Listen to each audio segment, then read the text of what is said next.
हुकूमत जमहूरी है और हम जमहूरी पार्टी है। हमने भी ये जुलूस और धरने सब किए। हम आदी हैं इस चीज़ों के, चूँकि हम जमहूरी लोग हैं और अपोजिशन का ये डिमांड था कि हमें बग़ैर रोके हुए रास्ते में रुकावटें ना दें और हमें इजाज़त दें कि हम इस्लामाबाद हैं।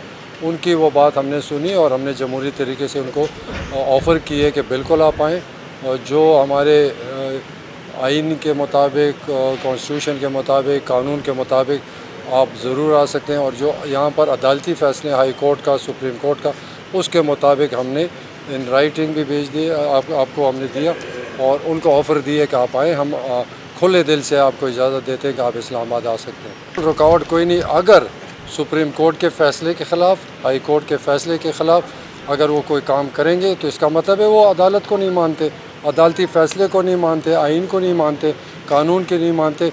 अगर वो अदालती फ़ैसले को तोड़ना चाहते हैं तो फिर हुकूमत अपना काम करना।